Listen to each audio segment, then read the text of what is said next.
We are part of the Fired Up Sports Network of shows. Please check out other Fired Up Sports Network podcasts like the P-Lot Pod, Water Cooler Talk, Bell Smashers, Philly Sports Love and Pain, Drunk on Broad, Beer Battered Sports, and the Fired Up Sports Show, which are available on all major podcasting hosting sites and social media.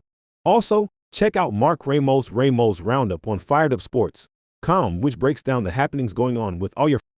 You're listening to Drunk on Broad, Philly Sports Unfiltered!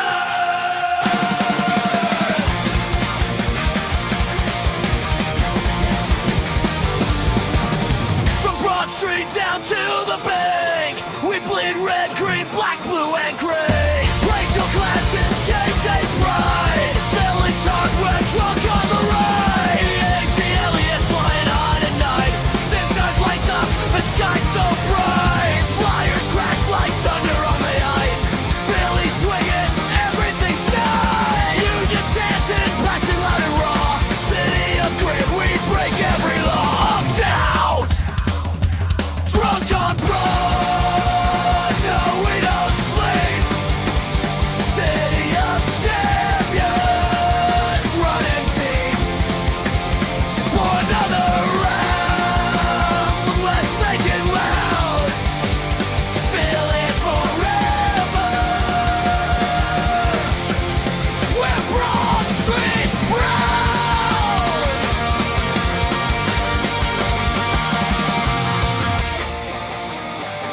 Drunk on Broad. Yeah, we're home. Drunk on Broad. Well, good morning, Joe. It's Saturday. Rich is on baseball duty, so You're out of here. we'll sit here and hold it down. It's Joe. We got the answers to a lot of the off-season saga that also came with a lot of soap opera drama on the other side of that conversation too. We get the news about AJ Brown and the trade to New England, which literally happened 25 minutes after the allocated deadline that allows the Eagles to spread that financial burden out over 2 seasons, not the 1 season. They get the first round pick back, and they get the 5th round pick this year, the 2028 first, which I got to imagine is going to be progressively better than where they would have gotten even if they had traded for this year's pick, which would have been at the back end of the first round, with them starting to play a first place schedule. And for a team that needed to trade the guy because it just didn't work out. And we'll talk about all that stuff, throughout the day today, but to be in a position where you really only had one team that was essentially bidding against itself, and you still got a first and a 5th,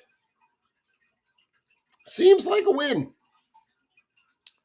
Yeah, I mean, I think Mailata, when they interviewed Mailata about it, he was basically everybody was on the same page with that. With just thank God that it's over. I mean, you really didn't know other than New England who was interested. I mean, there were other teams that were floated out there, and there are other For sure. players, or what pick are we going to get, this and that, but. I think we kind of knew it was going to be New England all along. It was just a matter of what the compensation was going to be. And it just, it's always about the team. It's always about what we're doing. And we don't need any sideshows, which apparently have been going on for, I don't know, 2023 from what the stories they're saying. So Yeah. we'll get into that, but it's, I mean, you traded Tennessee for a 1 and a 3, and that was 4 years ago, and you get a 1 and a 5 back. So I think anybody would take that any day of the week. Joe, and in between there, you go to 2 Super Bowls. Yeah. I mean, and the craziest stuff, Joe, and I feel like this has got to be on the list of potential 30 for 30s down the line, is on the surface, you couldn't really ask for a better situation professionally, right? You're with a quarterback that's taken you to 2 Super Bowls in the last 4 years. in the 4 seasons here, he's got what, over 5,000 yards. Yeah. It's the best 4-year stretch of his career. You're surrounded by an immense amount of talent at the running back position, in the wide receiver room, at the tight end position. You've got a quarterback that does what he needs to do to win. But because you're not the center of attention, Yep. and you and listen, as a professional athlete, I understand like wanting to be the reason why you get to have the accolades and being on that stage. And we saw, and now it's interesting because you go back and look at all the retrospective quotes, right? And the quote right after they win the Super Bowl, and him saying it didn't really live up to the expectations that he thought it would be, because he gets more of that feeling Me. right when dominating the other guy on the other side of the field. Right. And now that hits a little bit differently, right? So it's like when I look at this and I go like, and it's okay because, Joe, things in life happen like this where things just run its course, right? And the relationship, it seems like, with the team, with the reading the book on the sideline hits a little bit differently now, right? Some of the off the field, not off the field, but the sideline interactions with Sirianni, with Hurts, with the like all those things, right? We're starting to put all those puzzle pieces together, and I just look at that and I go like, it has nothing to do with the on-field production. It has nothing to do with the team. He needed to be in a situation where he was the guy. And to be honest, you're going to a situation in New England where you are not surrounded by the type of talent that you are here. And I can only imagine that, obviously people in New England are excited, right? And as they should be. But it to me, it was like it was change for sake of change.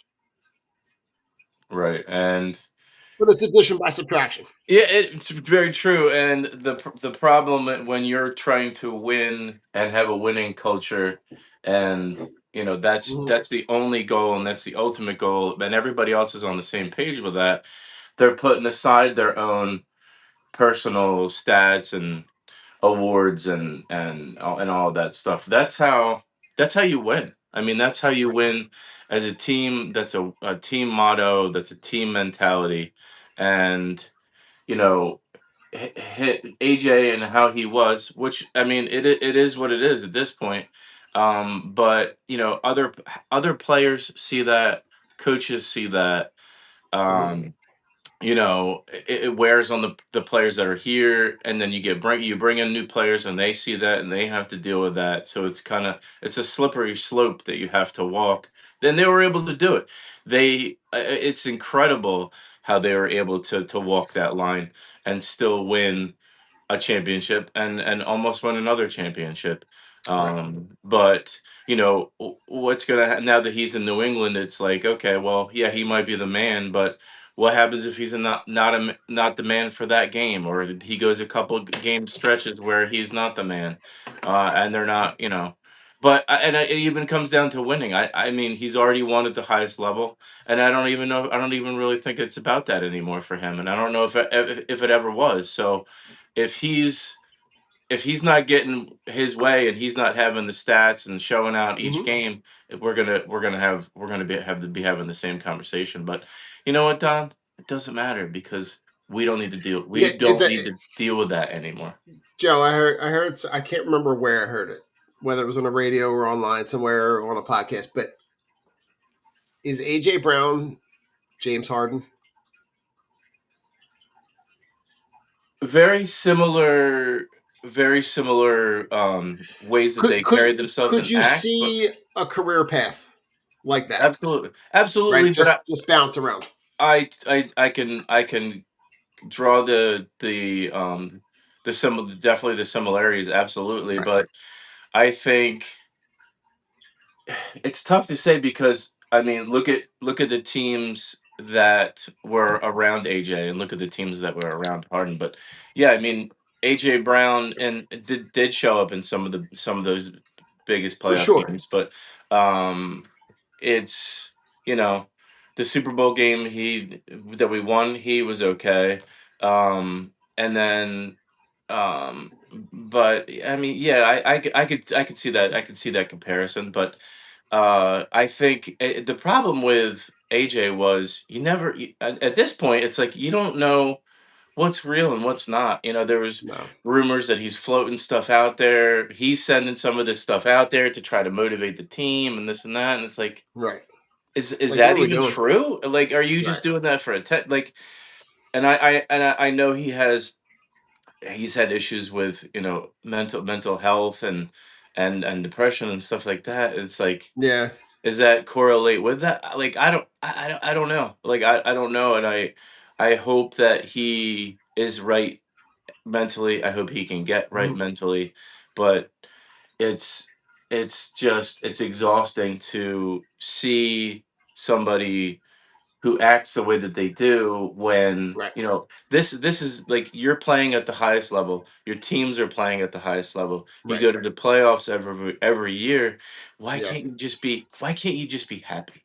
Why can't you Yeah. just be happy? Because the grass isn't always greener on the other side. Like these are opportunities and situations that a lot of players will never have the opportunity to do. Correct. Joe, I saw the funniest meme. It was him sitting on the sideline reading a book, but the cover of the book says the grass isn't always greener. That's right. I was like, that's great. But like, Joe, I would argue with you, right? Like Drake May's not not close to where Jalen Hurts is as a quarterback at this stage in his career. You're going to a room now with Romeo Dobbs and Keyshawn Booty and Mac Hollins. He's gonna get the 120 touches. Next season they're gonna feature him in that offense, but they're gonna like I know Rich has mentioned this a bunch of times. Like teams due for a drop off, right? They lucked into a bunch of wins last year. They're going to play a first place schedule. Um, it's a situation where I think for me, um, he wanted to be there. Right. Oh, yeah. He made no bones about it. I think, and again, now to go back to the Eagle side of this, right? To be in a position where you're essentially got the Patriots that were bidding against themselves, right? The Chargers were in it for a minute. The Chiefs were in it for a minute. Apparently, the Rams thing was as close to another deal as possible, but they didn't like the medicals on the knee. Which would have been wild. And I can only imagine the compensation Oh, is it has to be bigger because you're trading him within the conference. yeah. But to be in that position and to get back a first and a fifth, like a first in 28, a fifth next year. The thing that I love about that, Joe, is the fact that now Howie Roseman has 2 years with that pick as an asset. And I can only imagine between now and then that asset is multiplied at least one or two times, whether that's in a player, whether that's flipping the pick for something sooner. Like if they're in a situation in the draft next year where they like somebody and they want to move up, right? They have those two future ones in 28 that they can utilize. And depending on how crappy New England is, right? That I can only imagine that pick could possibly land in the team. Like they're not going to be in the bottom third, I don't think, but like middle of the first round, right between 10 and 20. I think it is a decent kind of landing spot for where that pick might be. I mean, Howie Roseman just spitting gold again because you get back the compensation, essentially the same thing that you gave up 4 years ago.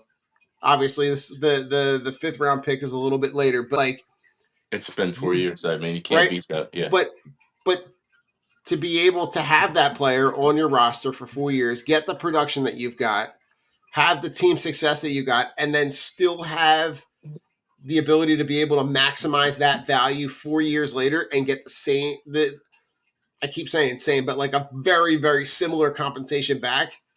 I mean, I don't know that the end result of the situation could have turned out any better. No, I mean, yeah, I mean, you really had New England in a spot. I mean, the Vrabel Brown connection, like it just Mhm. seemed like that was like they never wanted him to leave. That was all in the GM. When he was in Tennessee and we made that trade that day. Correct. Vrabel gets up and walks out of the draft room like, really, we really just did that, and then their GM got fired, I think, a week later. But it's a test to Howie and how he is able to. Yes, it's Howie and how, dude. That's just. I mean, you Hold just on, that's Joe. awesome. Listen, just to put a bow on this, so we can kind of move on. Right, the new Madden cover comes out, and obviously all the new Madden cover with Caleb Williams. But everybody's gonna have their fun with it, right? So just to put a bow on all of this, right? The side chick edition of that is a riot because it's the Vrabel with a pregnant Diana Rossini. But then on the other side, it's AJ Brown and Hassan Reddick with The massage thing. what we can only What from assume is what we've gathered, right? right is the massage therapist, which is the whole separate soap opera part of that was like I got to give it up. There's a lot of content creators that really did a good job at digging up all the puzzle pieces to kind of put that story to bed. And Joe, whether or not it's accurate or true, it's funny as hell. It is because you have to. It's just how you get through it. It's how you get by after everything that's been going. That's transpired. Uh What's huh. real, what's not real. The stories are putting people are saying and this and that. It's and you just. I mean, through it all. I mean, the team and the coaching staff was able to keep this team afloat and realize what the ultimate goal was, and they were able Right. to play and execute at the highest level and win a championship through all the BS, all the Right. distractions, Yep. all the questions on Mhm. on him and what's going on and what's how are him and Jalen and da da da da da and Jalen is the ultimate competitor, and Jalen has the For ability sure. to just see through it all and say, you know what, it's about the team, it's about my guys, it's about this room, it's about us going to work every day, with the ultimate goal in mind to win a championship. Or we're going to do whatever it takes to do that, and they were able to do that. I mean, they're talking. There's a clip of them, him and Brown on the sideline. They're talking about whatever and winning and all that, and Mhm. that they weren't on good terms. You could just tell by Right. their body language and the way they were talking and how Brown was carrying himself there in that little clip, but they were Right. still able to say, look what we did, look what we were able Right. to accomplish, even though at the bottom, at Mhm. the crux of it, they might hate each other, which it is what it is. But it's about, we work with people, everybody works with people at their job that they don't necessarily get along with or agree with, or they For just sure. can't stand each other, but you still have to show up to work, you still got to do your job, Right. and they were able to do that. Yeah. And listen, I think you've also got the teams together for OTAs, right? And I think that some of the stuff, Joe, that I'm hearing that I'm excited about coming into, they're going to have the second round of this stuff before training camp starts later in the summer.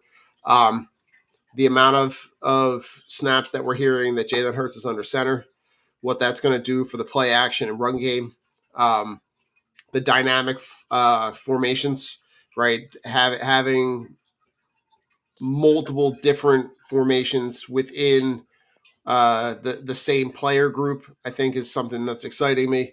Um, to also see that you're going to have the the player, the interchangeable parts, right? The ability to be able to feature, Devontae Smith. You have Makai Lemon, right, with the hamstring setback, but that's not something that's like any kind of long term thing. I like, obviously the room is better with AJ Brown in it, but the room that's there, I feel like front to back is better than any group that they've had from, let's just say, 1 to 6. Yeah, agreed. I mean, you Makai Lemon, once he gets back to 100, is a guy who, I mean, he's just going to be a catch machine. I mean, they're gonna with Mannion, and talking to Jalen about Mannion, and talking to a guy like Jordan Mailata about Mannion. Um, he's a cerebral guy. He has a plan. He tells you what he wants, and then he explains it from start to finish. So you're not like, well, I don't know if this guy knows what he's talking about. But talking to the players across the board on Mannion, and what his vision is. I mean, the guy sounds, I mean, the guy sounds like he knows what he's talking about. Right.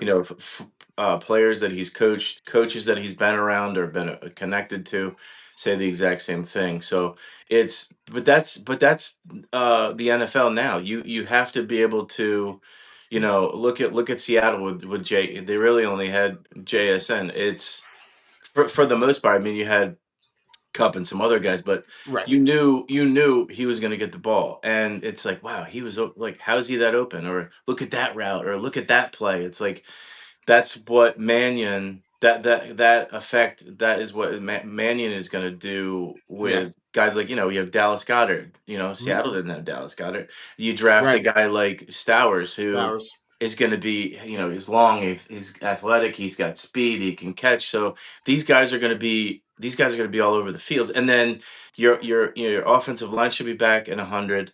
They're excited to see, what Mannion's going to implement there, and that, and Hmm. that that aspect. And then you have Saquon Barkley. So you have Yeah. players at positions where they've already won at a championship level, and they're going to Right. pass that down to the new guys. So it's, and getting, the play action. I mean, you're going to have that deception of, this is all new. Like, we haven't seen this Eagles team in that, with those scenarios of, that's mostly been, in the shotgun. So teams are going to be like, really trying to figure things out. So I'm excited about it. I think we all are, and I think listening to the players talk about it, it really gives us a better feeling going into the season. Yeah. I think, Joe, for me, I'm looking at this and I'm going, like, I love what we're hearing, right? And the Sean Mannion stuff, Mailata describing him as an evil genius, right? The way that we hear that the offensive line is being coached a little bit harder, a little bit differently, because it's a new system, because they need to have these guys prepared to best execute this new system. I love it. I love what I'm hearing coming out of camp, because it's not, you're not hearing a lot of consternation, right? You're not hearing a lot of, nothing. Everything is kind of looking at this in the most positive way, which I can only imagine helps the group, right? And, you know, I look at the health of this offensive line as like the linchpin. If these guys are healthy, um, this could be, you could see the ebb and flow back to what we saw, the last time that they made the deep run and won the Super Bowl. The depth on the offensive line is young, but starting to impress a little bit, right? You've already got Markel Bell listed as the second team left tackle. Um, you see and hear a lot of good things about some bigger guys, right? The guys that they drafted last year in Holland Pierce, right? The guy that they drafted this year in Micah Morris. So I'm looking at this group and saying, like, yes, you've got your 5 guys that are established, but you've also got a good young group behind them, and guys that are young in their career. And for them to get matched up with a new coach, with a new system, Obviously, having Stoutland here with the experience would be ideal, but having a new guy with a new system, bringing in a new, fresh take on it, I think that has the opportunity to set that group up for success specifically.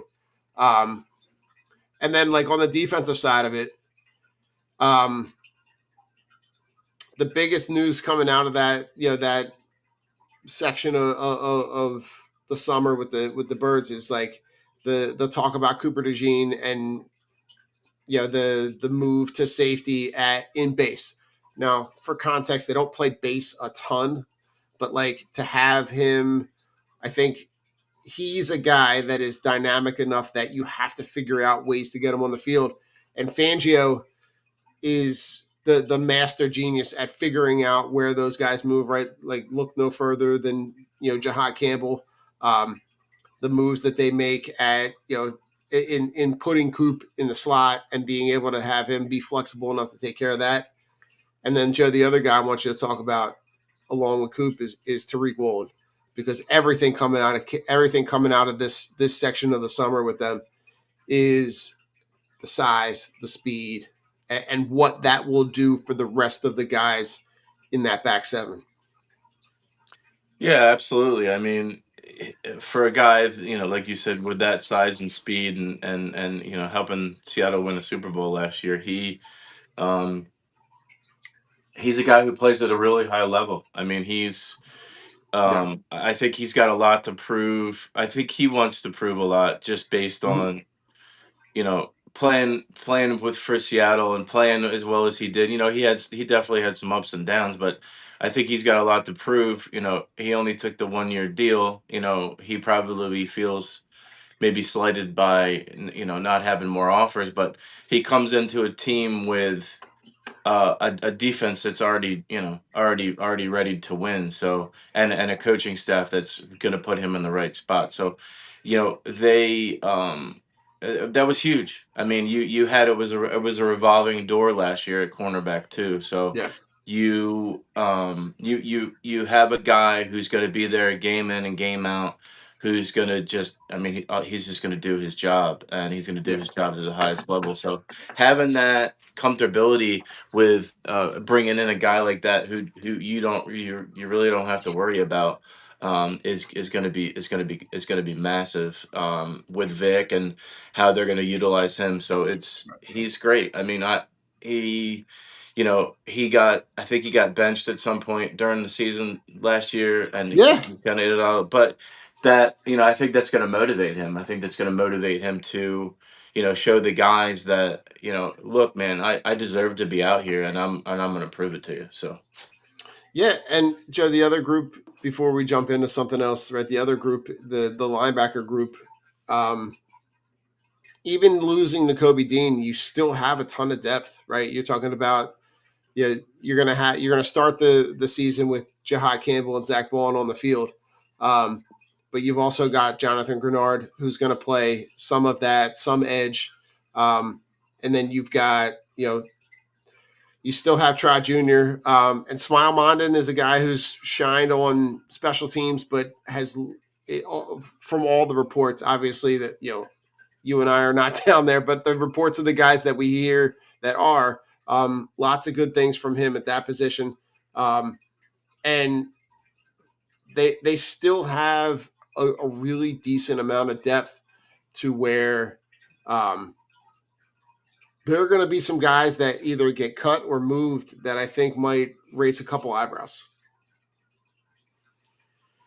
yeah, I mean that's the situations you run into when you have a lot of good players, or a lot of guys that are pushing each other. I mean, there's just not enough room Yeah, at each one of these positions to keep them around. So, but I think that's a good thing. I think for that's sure. what Howie is promoting. That's what Howie has been able to, um, you know, enforce, and we see it over the last few years with guys at a lot of different positions, especially Yeah, on the defense. I mean, they're going to have to start paying these guys now, but the fact that they've been able to draft guys at whatever round, and they've been able to come in and play big minutes, starter minutes, become starters, has Yeah. been massive to this team's success because if not, we probably wouldn't be where we are with winning a Super Bowl and going to the playoffs and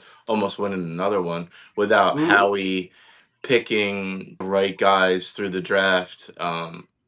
And I mean, I think it's like he's finally figured it out. He's Howie has finally figured out what the recipe for championship success. And a lot of that has to do with his defensive drafts and bringing in a guy like Vic, and kind of just plugging him in there with the guys that they've had and letting him do his work. And it's unreal how successful this team has been defensively with the draft picks and Vic. And now we get him for 2 more years, which is a huge sigh of relief, Mhm. because of the rumors that were floating around last year that he might not be back this year with everything with the Right. coaching transitions and stuff like that. But it's great. I mean, team has never drafted as well as it has over the last, I don't know, 5 or 6 years. Or even going back to with the first Super Bowl we won. It's just Right. how he gets it now, and he knows the blueprint for a winning environment, a winning culture. What kind of players that need to be here for them to win. Yeah, and Joe, the funny thing is that the AJ Brown trade that happens on that day isn't even the biggest trade that happens on that day, Right. because the arms race in the NFC is just staggering. Because you get a team in the Rams that has already traded for who's the guy from Kansas City, the DB. McDuffie. They got McDuffie and Watson. So They've they got right. Kansas City secondary. Yeah. So they've already used draft first round draft capital for that, and then they make the blockbuster deal of that day, and they trade for Miles Garrett, and they add Miles Garrett to that defense that was already really really impressive, um, and a team that is at the top of the NFC, in the conversation, year after year to be one of those teams that will go to the Super Bowl. Um, and they trade for a guy that you know sets the sets the sack record, is dynamic on a team that is has such a lack of talent, but still is able to play at an exceptional level and produce, and make that defensive unit incredible. And now he goes to a Rams team that he's going to be surrounded by an elevated level of talent, um, and now the conversations right on and again we got to suss through what's real and what's not, but like now the conversations about Aaron Donald potentially coming out of retirement Mhm. to play with him, even if it's for a year, um, just sounds like an insanely scary combo. Um, and the Rams are like the anti Eagles in terms of first round picks. I'm trying to look it up as we're talking, because like as they, I don't know that they've made, like, the only first round pick that I can remember them making recently is the one they made for Ty Simpson this year. Yeah. Yeah. Um, and I'm gonna, Joe, while you're talking, I'm gonna look it up. But the Browns get Jared Verse, right, who's 5 years younger, on a significantly less cost. He's on a more cost effective contract for the Browns. And then they also receive a 2027 first, a 2028 second, and a 2029 third. So smart on the Rams for taking Spreading those it out. three Yeah. picks and spreading it out over the next three drafts. But man, just talk to me about the Rams getting Miles Garrett. Yeah, I mean, that had been floated out for, I don't know, over the last, I guess, few weeks or month or so. I mean, I think it was just a matter of time before, the right deal came along, for the Browns.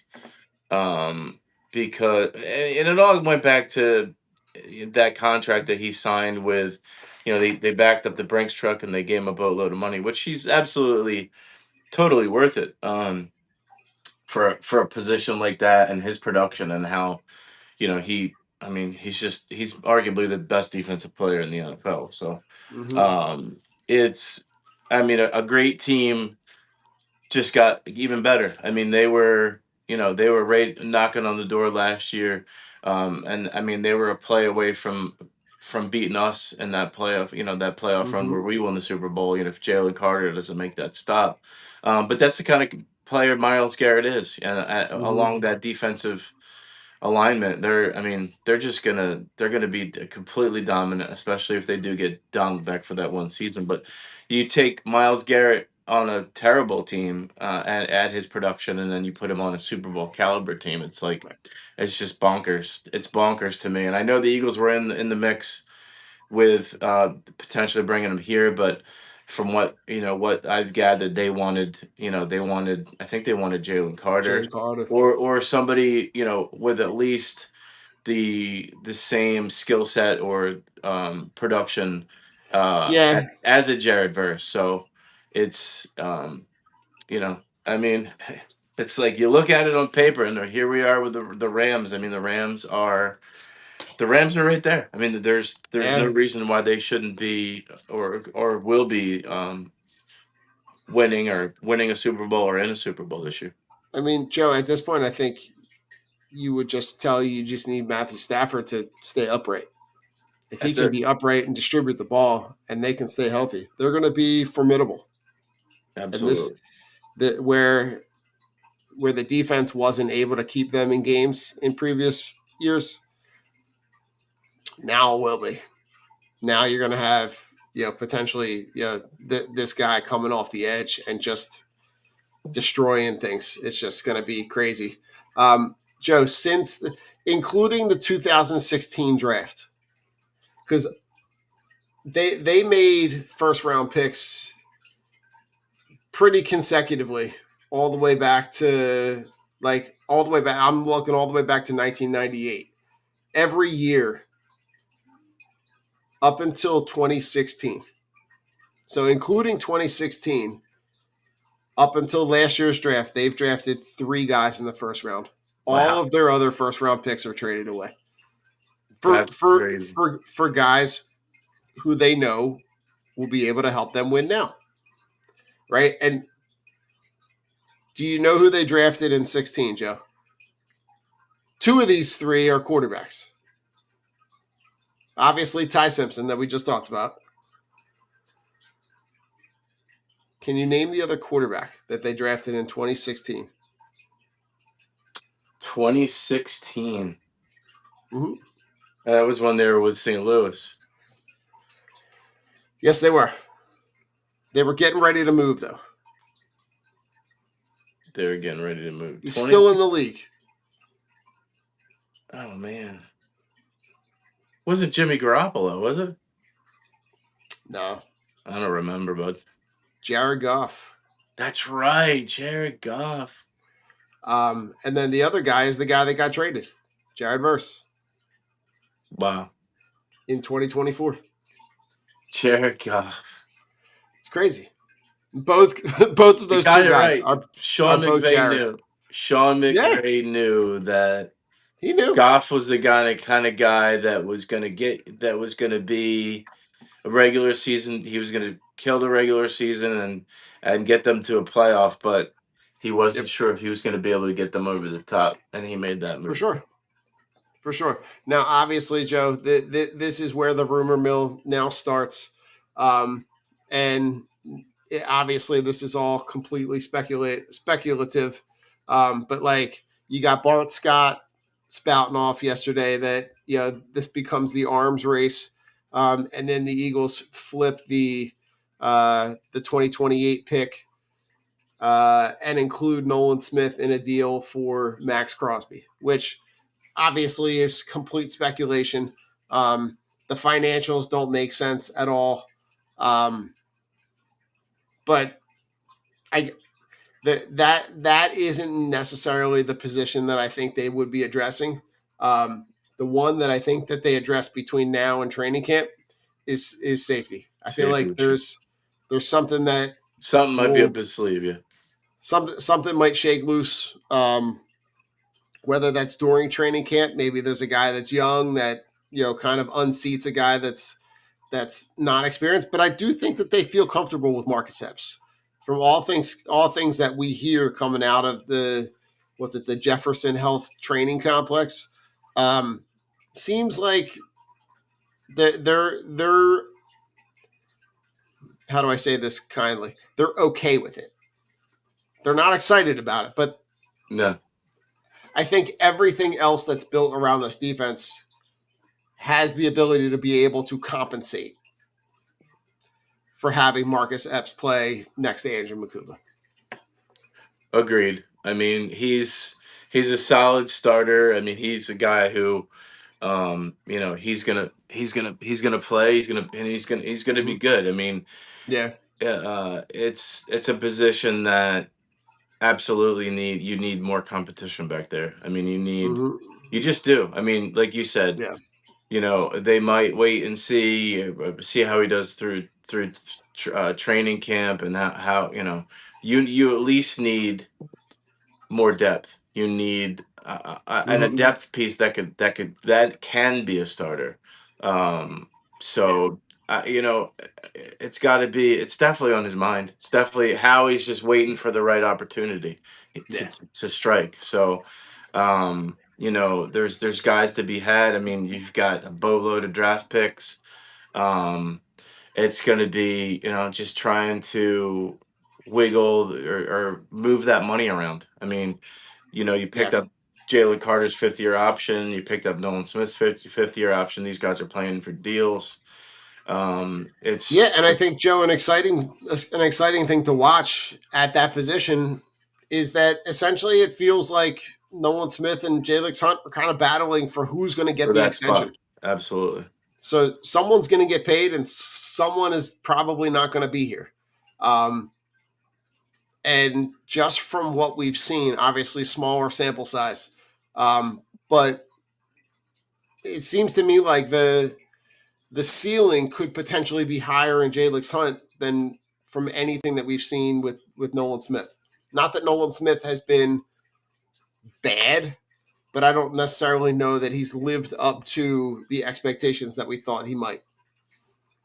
Right, and with I mean, the off the field stuff is not anything. It's I not mean, great. crazy. It's not help. It's not helping It's him. not great, but it certainly is not helping his case with he's been in and out of the lineup. He's been banged up. I mean, he was a first round pick, and Jalen Hunt was a third round pick. So, Right. it's you have to have more production when you get drafted that high. You have to. What are you? Are you a linebacker? Are you an edge rusher? Do you stand up and do you put your hand in the dirt? Like, what is he? He's kind of a tweener. Whereas Jalix Hunt is, he's got a bigger stature. He's a cheaper option with the same production. So this is huge. It's huge for Nolan. I mean, he's got so much to prove this year. I mean, he's just got to come in and work and be, he's got to show even more than what Jalix Hunt is bringing to the table right now for him to get that deal. Right. So it's going to be interesting to see how that all. You hope that it pushes both of them to have career years. So For sure. they've got to know that the writing is on the wall where I got to show them what I have, or I'm not going to be here. So but that's competition. That's what drives you, and that's what makes you better. So I'm For excited to sure. see who comes out of this at the end of after the smoke clears. Yeah, it should be interesting. Right. Another guy to keep your eye on. That's a little bit down on the depth chart, right? But is Tank Bigsby. You got to imagine that with his ability to be able to, when he got on the field, to have those spurts of being really productive, seems like this type of offense really suits kind of both of their running styles, he and Saquon Barkley. And obviously, you need to have that change of pace back and know that you have someone reliable kind of waiting in the wings. And when you look at their depth chart at running back, right, they've got some interesting names, right? Damian Pierce is another guy that they brought in that we'll see kind of how many guys they keep, right? You've got a young guy in Will Shipley that they've drafted that they've kind of seen in spurts as well. But I'm curious to see how this stuff shakes out because it could, it has the potential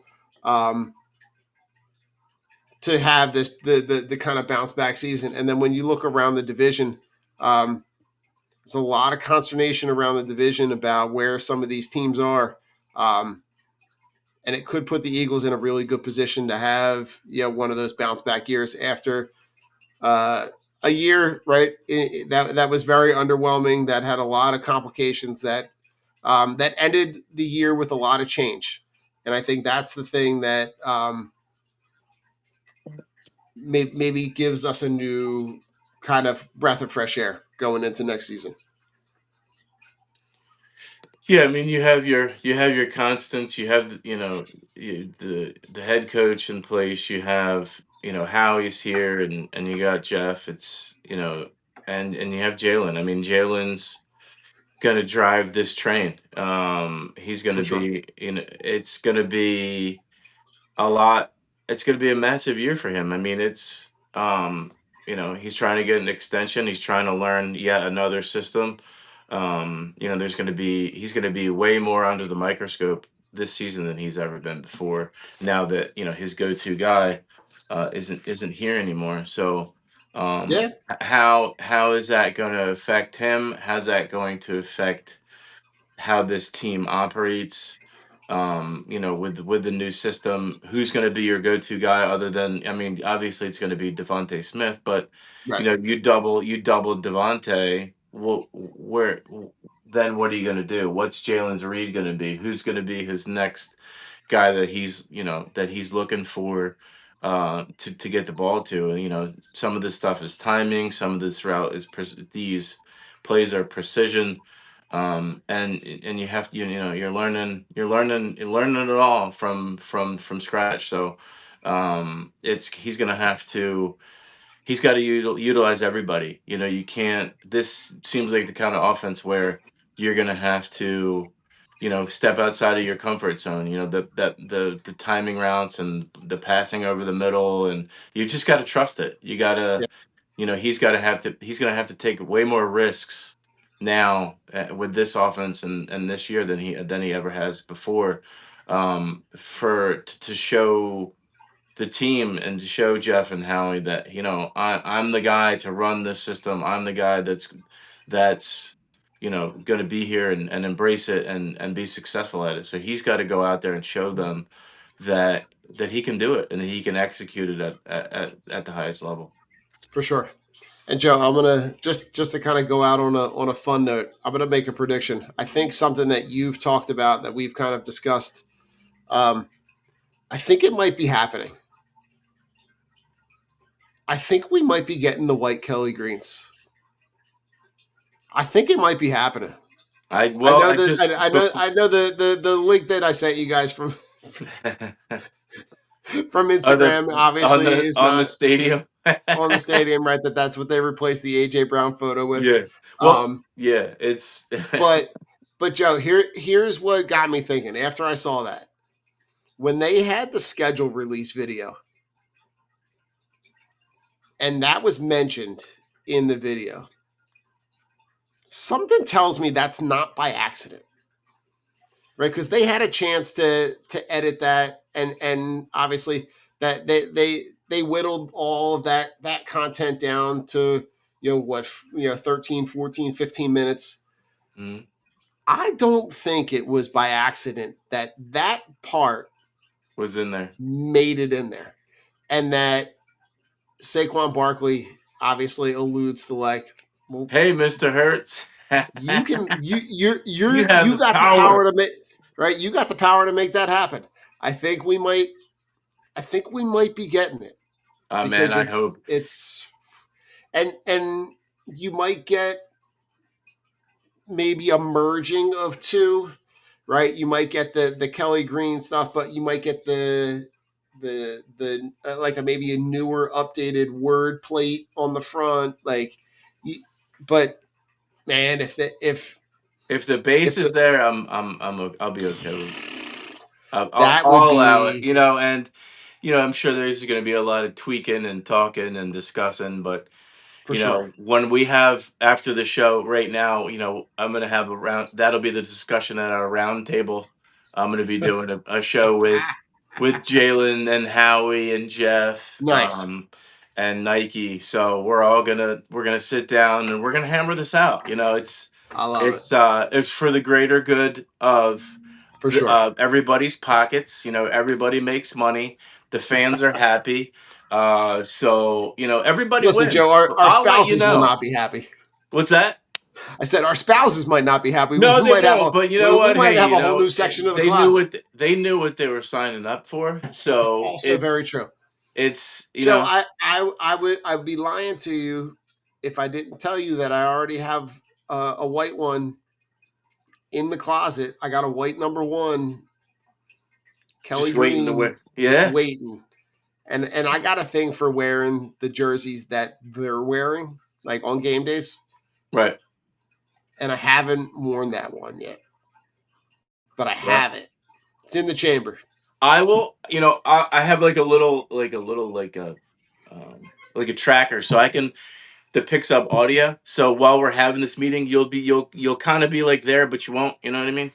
I got you. You know what I'm saying? So I yeah, hear you. man, I'm excited about it. I hope it happens. I mean, that's kind of like a long time coming. They should have done this years ago. I mean, if the Eagles can wear, like we had this conversation before, if the Eagles can wear blue and yellow, the Eagles can wear the retro whites.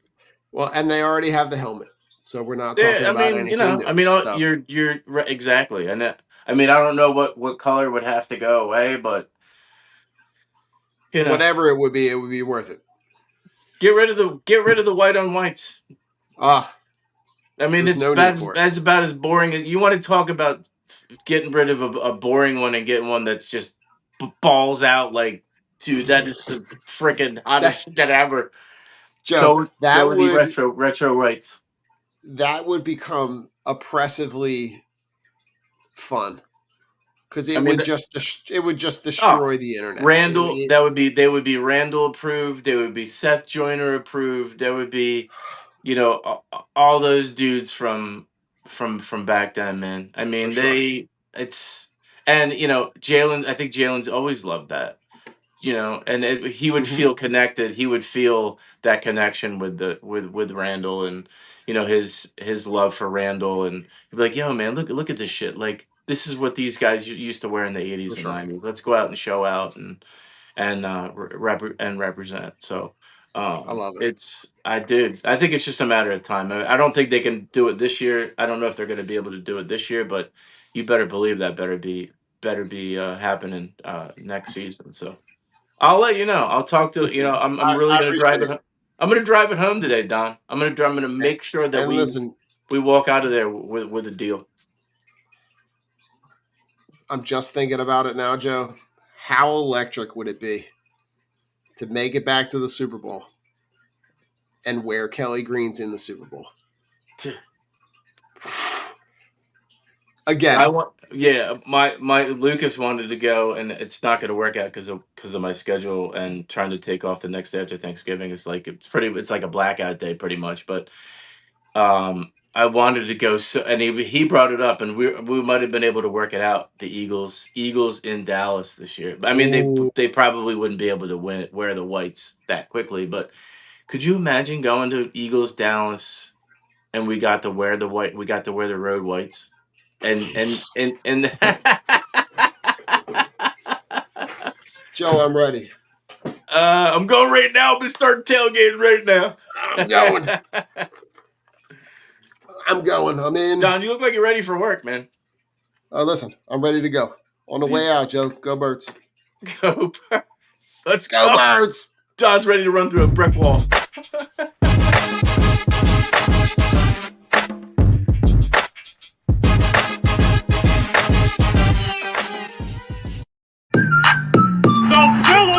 you